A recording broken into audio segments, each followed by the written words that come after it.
Hello નમસ્કાર, હું રાજ બાખર બધા દર્શક મિત્રોનું હાર્દિક સ્વાગત કરું છું. આજે આપણે વાત કરવાના છીએ પાયાના ખાતરો નાખતી વખતે થતી ગંભીર ભૂલો અને તેના ગંભીર પરિણામ વિશે.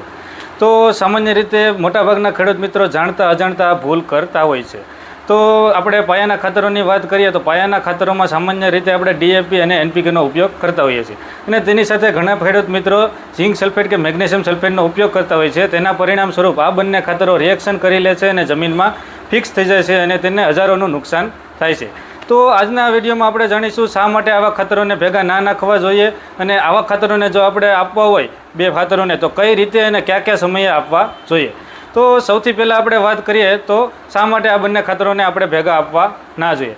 તો સામાન્ય રીતે પાયાના ખાતરોમાં આપણે ફોસ્ફરસની ઉપલબ્ધિ કરાવવા માટે ડીએપી અને એનપીકેનો ઉપયોગ કરતા હોઈએ છીએ. તો ડીએપી અને એનપીકેમાં જે મુખ્ય પોષક તત્વો જે ફોસ્ફરસ છે અને તેની સાથે જો આપણે માઇક્રોન્યુટ્રિયન્ટ એટલે કે સૂક્ષ્મ પોષક તત્વોની પૂર્તિ કરવા માટે જો ઝીંક સલ્ફેટ કે મેગ્નેશિયમ સલ્ફેટનો ઉપયોગ કરીએ તો આ બંને ખાતરો એકબીજાના કટ્ટર દુશ્મન છે.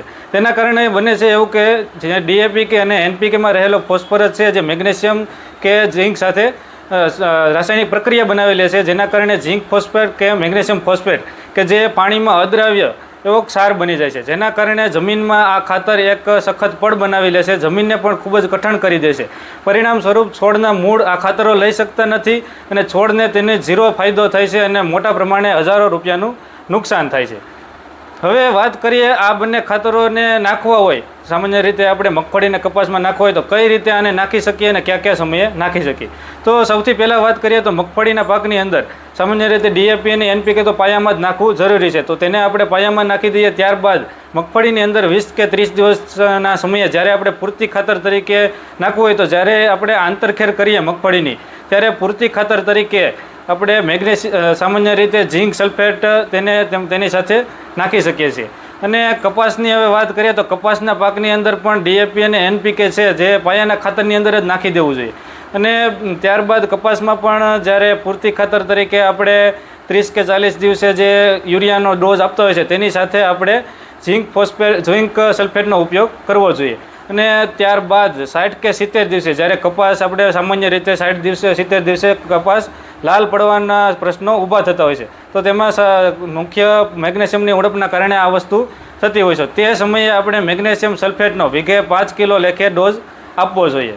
તો ખેડૂત મિત્રો આ વાત ખાસ યાદ રાખવી જોઈએ કે ડીએપી અથવા એનપીકેની સાથે ઝીંક સલ્ફેટ કે મેગ્નેશિયમ સલ્ફેટ ક્યારેય પણ સાથે આપવું ના જોઈએ.